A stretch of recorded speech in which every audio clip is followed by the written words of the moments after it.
Next देखिए, जो CBSE का न्यूमेरिकल है, दो कोएक्सियल सोलेनाइड्स है S1 और S2, दोनों की लेंथ क्या है सेम और करंट भी सेम है, बट क्या है अपोजिट डायरेक्शन में। एक सोलेनाइड S1 है, एक दूसरी सोलेनाइड S2 है।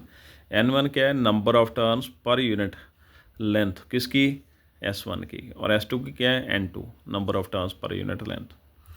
और हमें फाइंड क्या करना है, मैग्नेटिक फील्ड इन साइड पता करना है, आउट साइड पता करना है। दोनों में करंट ऑपोजिट डायरेक्शन में है, इसलिए मैग्नेटिक फील्ड की डायरेक्शन भी क्या होगी, ऑपोजिट होगी। जो कॉइल्स का डायग्राम जो है वो शो कर दिया सोलेनाइड्स का।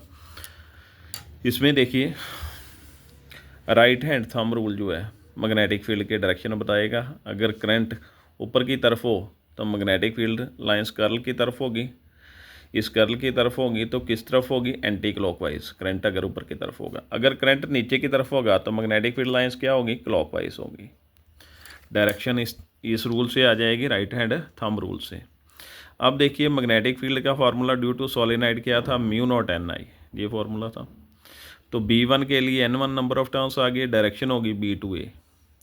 उसके बाद B2 जो होगा सोलेनाइड S2 के कारण मैग्नेटिक फील्ड N1 की जगह क्या आ जाएगा, N2। दोनों की डायरेक्शन ऑपोजिट थी तो माइनस कर लिया, B1 माइनस B2। B1 की वैल्यू बड़ी है क्योंकि इसका एरिया क्या है, ज़्यादा है एज़ कम्पेयर टू S2। तो दोनों को माइनस कर लिया, म्यू नॉट I कॉमन आ गया, डायरेक्शन B1 की तरफ आ जाए क्योंकि इसकी वैल्यू बड़ी है। आउटसाइड मैग्नेटिक फील्ड की वैल्यू क्या होगी, 0 होगी। अब दूसरा न्यूमेरिकल देखिए इसी का। दूसरे न्यूमेरिकल में क्या है, ऐसे मेंशन किया हुआ है, ये भी CBSE का न्यूमेरिकल है। प्रोटोन है और ड्यूट्रॉन है, हैविंग इक्वल मोमेंटम। मोमेंटा, जब मोमेंटम बोल दो, दोनों का मोमेंटम क्या है, सेम है। राइट एंगल पर मैग्नेटिक फील्ड में जाते हैं दोनों। क्रॉस का मतलब क्या है, परपेंडिकुलर मैग्नेटिक फील्ड किसकी तरफ होगा, बुक की तरफ होगा। तो क्या इनका ट्रजेक्टरी जो है वो बताना है, इनका पाथ बताना है। मैग्नेटिक फील्ड में वो सर्कुलर पाथ होता है, ड्यूट्रॉन या प्रोटॉन दोनों एंटर करेंगे तो उनका पाथ कुछ ऐसा हो जाएगा। रेडियस का फार्मूला ये है, उसने मोमेंटम इक्वल बोला था इसलिए MV को P लिख लिया मोमेंटम।